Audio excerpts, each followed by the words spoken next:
Olutalo lwa Chosen Becky ne bawe Dictator Amiru si lwakuggwa efuna akatebe tubere ng'ate byonna tubikuwa kaakati munnange funa ttiimu oba oli ttiimu Chosen Becky laalireeyo oba oli ttiimu munnange Dictator Amiru era beereeyo teri kusala ddiiro jjukira nti no Dictator Amiru yavuddeyo nalyoka agamba nti no munnange bw'anaavaayo okwogera bwana avayo okwogera mujja gamba nti ali mu kutyoboola munnange maama w'abaana be kaakati Becky avuddeyo Chosen Becky avuddeyo n'abeera ng'ate aleeta bwino avuddeyo n'alyoka agamba nti abasinga mwebuuza nti lwaki ayagala nnyo babajibu mumutegeera ddala bulungi omulenzi oyo wa Chosen Becky gwe yasiba enviiri omuwala kwadda mbu munnange lwaki amwagala nnyo mbu we yali olubuto nga musanyufu muzibu ng'agende wa Dictator Amiru ng'amugamba nti munnange ndi lubuto omanyi Dictator Amiru kye yakola mbu yamugamba omwana siwuwe era olubuto aluggyemu abasajja katweyongereyo kaakati nno munnange mbu Becky n'asalawo abeere ng'akuuma omwana awo nno Dictator Amiru mbu yavaawoko okumala emyezi 3 yadda wayiseewo emyezi 3 n'alyoka amubuuza nti nno olubuto waluggyamu Chosen Becky n'amuddamu nti nedda kaakati mbu Dictator Amiru n'abeera ng'ate amulaga message mbu message zaali zigamba bwe ziti mbu waliwo omukazi eyamukubidde essimu ng'agamba nti no munnange akubira bbaawe ekiro era olubuto lulabika lulwe okitegeera nga bw'atyo nno Dictator Amiru bw'agamba Chosen Becky nti waliwo omukazi eyamukubidde naye okusinziira ku Chosen Becky agamba nti no zino messages zaali zifoogingiddwa Dictator Amiru ng'ayagala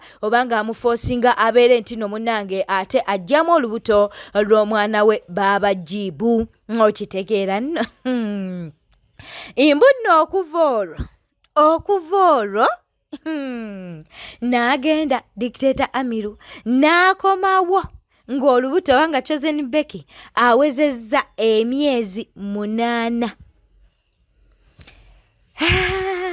bannange katweyongereyo n'amusabeeza nti neento n'alyoka amusabeeza sikaani n'amugamba nti Chosen Becky osigazza omwezi gumu n'agamba nti omusajja n'agenda n'atandika okubeera ng'ate abala nnaku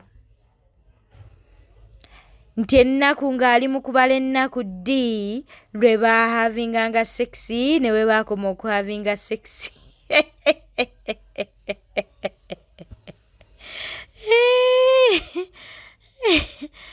okusinziira ku Chosen Becky avuddeyo n'alyoka agamba nti g'amazima yeetamwa n'akyawa omwana we olw'engeri Dictator Amiru gye yali amuyisaamu agambye nti yali yekka piriyodi eyo y'olubuto lw'abaabajibu yali yekka nga Dictator Amiru agaanye oba yeegaanye omwana we screenshot ziizo munnange mbu olubuto we lwamuluma jjukira mbu Dictator Amiru yali yavaawo nga takyajja okitegeera kaakati mbu we lwamuluma n'alyoka akubira Dictator Amiru n'alyoka amugamba nti olubuto lunnuma n'alyoka amugamba nti naawe ndeka era n'ava ku ssimu mbu Chosen Becky yakaaba n'alyoka agenda ne sisita we mu ddwaliro ne babeera nga munnange mukama abasobozesa okuzaala era yazaala ennaku z'omwezi nga 12 Septemba 2021 olunaku lwatagenda kwerabira mbu era yali ssaawa emu mbu n'akubira Dictator Amiru n'alyoka amugamba nga bw'azadde ono n'alyoka amugamba nti enkuba etonnya naye nja kujja okitegeera mbu weenerekeraawo okutonnya mbu mikwano gye gyonna jjajja okuggyako taata w'abaana Dictator Amiru oli mubi nnyo Dictator Amiru oli mubi nnyo mbu mikwano gye emirala gyonna jjajja naye munnange taata w'omwana teyajja bannange message mpanvu omukyalo ono abonyeebonye katugendeko wano we tulaba Ssekajja kati Ssekajja ajjiramu wa kinaye watukoze bubi bino wandibadde obyogera mu video kale katweyongereyo mbu munnange Dictator Amiru yajjakoko mu ddwaliro era we yajja mu ddwaliro ne bakwata video mbu we bakwata video n'alyoka alaganga ali mu kuwaayo ssente mu kushutinga video ng'ali mu kuwa Chosen Becky ssente mbu munnange we byaggwa n'alyoka amugamba nti yalina ebizibu bingi ebimumala ssente abeere ng'ate azimuddiza bannange Dictator Amiru. Aha, katugendeko wane wali Sekajja ayingira atya mu bulamu bwa Chosen Becky. Jjukira nti no ye yali akola ki? Amukwatira ebifaananyi. Katimbu, Chosen Becky Pain we yamuyitirirako ennyo. N'alyoka akubira Mr. Sekajja. N'alyoka amukubira n'amunnyonnyola buli kimu kubanga Pain yali emususseeko. Mbu Sekajja n'alyoka amugamba nti tokaaba, okitegeera. N'alyoka amugamba nti ngenda kubeera taata w'omwana wo bw'abanga taata we ddala amwegaanye. Sekajja bw'atyo bwe yagamba kankomaawo mboozi za Chosen Becky munnange ne Sekajja olutalo ddo lukyagendera ddala mu maaso naye waliwo kano akatalekeka. Agambye wano nti munnange yeebaza Katonda nti abantu ku mutimbagano baayagala nnyo baaba Jibu baamwagala nnyo mbwera Dictator Amiru n'ateekayo story nti munayi Chosen Becky malaaya n'apeyinga ba bloggers n'asasula ba bloggers ne batandika okuba ekibozibozi nti no Chosen Becky malaaya okitegeera nno kaakati nno munnange ne basalawo omwana bamutwale ku DNA. Baba Jibu ng'abonyeebonye mbu Baba Jibu bamutwala ku DNA naye amawulire amalungi gali nti DNA results zagenda okukomawo ng'omwana wa Dictator Amiru. Bannange kankomaawo katweyongereyo mu story endala. Oli tiimu ki nga wetulinda Dictator Amiru okitegeera nno mukwano naye ebya Chosen Becky tebinnagwa. Pressure munange oluvannyuma lw'okuvaayo n'abeera ng'asabula Chosen Becky. Kati Chosen Becky yamublockinze. Kaakati ate munange omuntu wakublockinga kirumamu. Kaakati munange pressure azizza omuliro. Chosen Becky nogo omuyindo gwo gulinga ekinyolo. Wagenze mbuno blocking olwokuba nagambye nti no mwali mwezinanga n'oyo Sekajja ng'ate Amiru wali okyali naye. Ekyo kyandaze nti byonna binayogedde bituufu. Njagala mpulirize ebigambo byange bino. Wagenze n'oyanjula omusajja w'ebisiraani. Omusajja yabeera ne mukyala w'emyaka mingi naye nga tebakulaakulana. Omukyala si yalina ekizibu, omusajja yalina ekizibu. Okitegeera kuba omusajja yalina okuzimba amaka. Amiru ye tumulaba ng'alina bizinesi ati kyenkanya. Amiru yali musajja ali progressive ng'agenda mu maaso naye n'okwata n'otwala oyo alinga obudomola gwa Bitcoin n'ayazimba alinga ebbomba efuuyira ebiko mbu n'omwanjula. Tomanyi kulonda bulungi. Gwe Keyo olowooza kuba kuzina nakubuuza mami walidde. Tokimanyi nti Keyo kuba kuteekamu ssente. Okitegeera. Ne weegulira ebintu n'opangisa woteeri ne bakwanjulira mu woteeri oyagala okukakasa ensi nti naye bakujja ku lujja. Oyagala okufaananako ba Irene Ntali, ba Rema Namakula naye ng'ate tutuuka ku mutindo gwe bali kukuba bali balina abasajja ababalabirira gwe omusajja gw'olina wamugya mu katale ka mubuulo. Saba nnyo nti ne relationship teggwaawo. Chosen Becky relationship kegeza neggwaawo. Tujja kusuza nga oli ku mpiso teyeesigamwa. Ojja kogga, ojja kunywa obutwa. Owulidde ekintu ekyo? Kola buli kisoboka owangale n'oyo Sekajja. Naye ate onawangala otya naye nga naye mulaba alinga ali mu myaka egy'okufa. Nze okumbulokinga tekinnuma gwe Munamasaka ne wombulokinga. Nkinnumako okigo omu Indonesia. Mbu nayisifanako omusajja aŋŋamba nti ndi mulungi. Era toli mulungi. Toli mulungi. Ofaanana nga tiketi y'ekigunda ky'omwaka. Era Amiru yali yakuyamba na buyambi okwagala. Nze munnange nkusaasidde nogo omuyindo gwo gulinga eccupa y'obutwa. Chosen Becky alabeka abasajja abasooka bamuyisa bubi. n'asalawo ne yeekwanira omulenzi era Professor ne yeekwanira omulenzi we nga ye. Bino yamubuuzanga nti bayinda bati yalinga amukwana.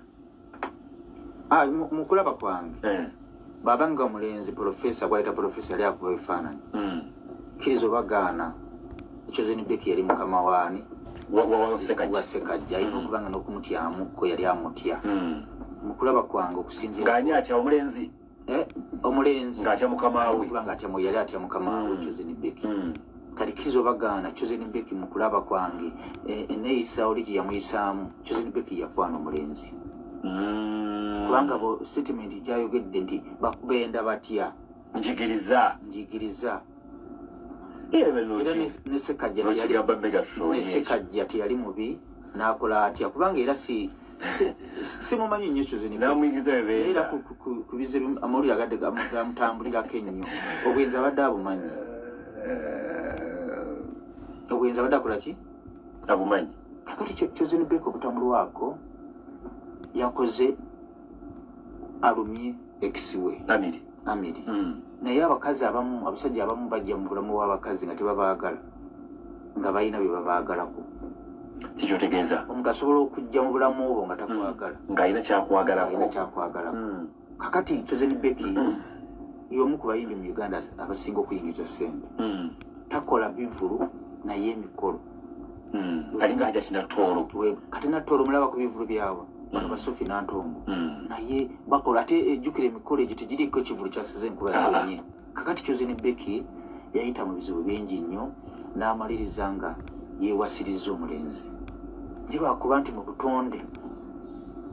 butonde kikya butonde omukazi okuwasa omusajja eno eravu yesembayo aliwumudde paka kati ono musajja w'obukadde bwe ate omukazi Sekajja alina okusabirira ennyo Chosen Becky abe nga yasinga okwagala omulenzi ebitundu 7.5 ba 7 owulira awo kiba kitegeeza nti ajja kwekumira ku mulenzi we naye jjukira omukwano gukaddiwa Chosen Becky afaanana bulungi ate ayita mu bikemo bingi nze bentunulatunulamu wano omukwano gwa Sekajja ngulaba wakati w'emyaka 3 kw'ena kw'ebiri kitundu kubanga abasajja nga bo babamanyi abasinga obungi abakazi abasajja teri musajja abeera na musajja omu teri musajja abeera na mukazi omu abasinga obungi Sekajja Chosen Becky banaaba anonooza ayinza okukwatayo akameseji Sekajja ng'alinayo omuntu gwapepeya naye awo ndabanga obufumbo obugenda okuyiikira kubanga kizibu nnyo ku 100 75% ebitundu 7.5 ku buli 100 abasajja balina abakazi abasoba mu Chosen Becky tumubuulirira omulenzi we gwe yeewasiriza amukwate bulungi tamuteekamu ejjoogo nti nze nakuwasa kubanga enneeyisa eyo obugambo tibubulamu kubanga bw'otunuulira Sekajja ogwo omukolo sirowooza nti yakutaddemu wadde omutwalo gw'essente omukubi w'ebifaananyi Kodaka sirowooza Nikoni Kodaka Chosen Becky omukazi we omwami we bwe yeewasiriza amukwate bulungi tamuteekamu okujooga kubanga ekitiibwa ky'omusajja ekyaffe kyava wa Katonda. Bwe tweyongerayo Gloria Buggy kw'ossa n'omuyimbi ono munnange yayimba akayimba woolwayo njalala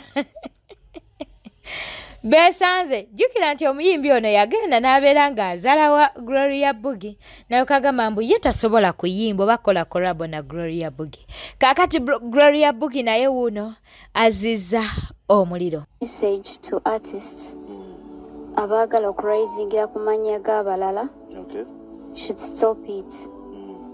The likes of the one seated next to you. Yeah, he had a lot to say about me. And now he's quiet. That shit don't make sense. You just have to work your way up. Si walampanga ko muntu yadde banja batanjaga abanjogeddeko ebintu. I think you should work harder. just work hard. Yeah. He said he can't work with me because of da-da-da-da. And I was wondering, did I want to work with him? I never can work with an artist who acts like women. He's not straight. Seni Becky we twali tutandika. Ekisumuluzo ky'owakwasi wazaali mpisa. Nga kye kirina okusimbula emmotoka gye bayita ekitone kyo. Temwalimu kukyamuukirira. Naye Chuzeni Becky emmunyeenye yeeyongeredde ddala okubulamu ggwe. Chuzeni Becky ofuuse muntu wa bulijjo ate ne levo y'omuntu wa bulijjo ogenda giyitako obeere ng'omulalu. Chuzeni Becky obwa sitoobu n'abuddemu ggwe.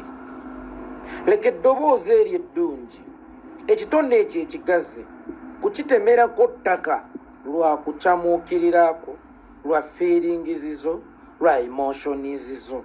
Chuzeni Becky n'abaana bennyini otandise obbatemerako ettaka. Abaana bo gye basomera baali badde kyakwesiima obalaba abaana ba Chuzeni Becky. Abaana bo baali badde ku zi billboard nga bakuba bulango obulimu ebyokulya by'abato bannaabwe.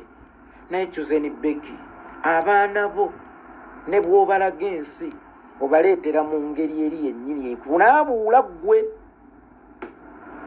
Labira ku baana b'abayimbi banno olabire ne ku baana bo. Omanye omuyimbi ekitone tekikoma ku ggwe, kitambula ne kigendako ku baana bo nti buli lw'obeera star n'abaana bo automatically babeera ba star. Chuzeni abaana bo bw'oba obalaga ensi obalaga otya? Professor Ju n'ebirala ebiringa ebyo. Chuzeni Becky obwa sito obusse, obwa sito obunaabudde, emmunyeenye ogitemeddeko ettaka. Ekyokulabirako ekisooka Chuzeni ku ngeri gy'oyimbamu ng'ennyonza, ku kitone ky'olina, ku hiti z'okoze ku mukolo gwo n'alisuubiddeko abantu mu biti eby'enjawulo okuva mu zi gavumenti ez'enjawulo, cultural governments, religious governments, gavumenti eya wakati, gavumenti eya opposition n'abalala. N'alisuubiddeko abayimbi, abagagga n'abantu abagundiivu kubanga bagwanidde okubeera ku mukolo gwa Chuzeni Becky. Naye omanyi lwaki tebajja? Tebayagala obaddugaze. Basita bakwesamba, omukolo gwo bagwesamba, ab'obuvunaanyizibwa bwagwesamba, ab'ebitiibwa bagwesamba kubanga weewaawo oyina ekitone naye erinnya waliddugaza. Tebaagala obaddugaze. Chuzeni Becky ku mukolo gwo eyabaddeko ng'asingako amaanyi yabadde Phoebe mukyala Nzola. Ate naawe Phoebe nkulaba naye nkulabula. Bano kye baagala okuggyako kyekyo ky'obasinga kitiibwa. Tebabikusiko bikuteekamu kubanga ekyo kye kibadde kikufuula ate ow'enjawulo mu bo. Tebakuggyako ky'obasinga. Zizeyo ku Chuzeni Becky. Chuzeni Becky omukolo gwe yabaddeko ng'ow'amaanyi. Wallahi ya Mungu yabadde Phoebe. Tunuulira ogwa Carol Nantongo takutuuka mu kwota musicale. Nantongo nabagambako gye buvuddeko ye muyimbi ayimba obulungi naye atalina nnyo kifaananyi nti osobola omuyitako awo. Simanyi lwaki kyajja kityo. Sijja kugamba nti waliwo obunafu mu management, sijja kugamba nti waliwo obunafu wa, naye ye muyimbi asobola okuyitako n'otamutegeera nti muyimbi w'amaanyi naye simanyi lwaki ekifaananyi kye kyagaana okutambula naye. Kakati Chuzeni Becky bw'engeraageranya musical hit pan hit, Chuzeni Becky oyimbi Carol Nantongo takutuuka yadde ne mukwota. Ne walisoose ne weebuuza lwaki okukyala kwa Nantongo kwabadde n'ensonga era kwasitudde ab'ensonga okusinga okwanjula kwo. It's like lwaki birthday y'omwana yasinze olumbe lwa gundi oba embaga ya gundi. Lwaki okukyala kwono kwabaddeko ab'ensonga era kwabadde kwa nsonga okusinga okwanjula kwo Chuzeni Becky. Ku kubanga oli muweewuufu. Olaba ekyo ekitone ky'olina tekimala, waliwo ebirina okuwerekera ensonga lwaki bwe wali otandika twakuwerekereza mpisa.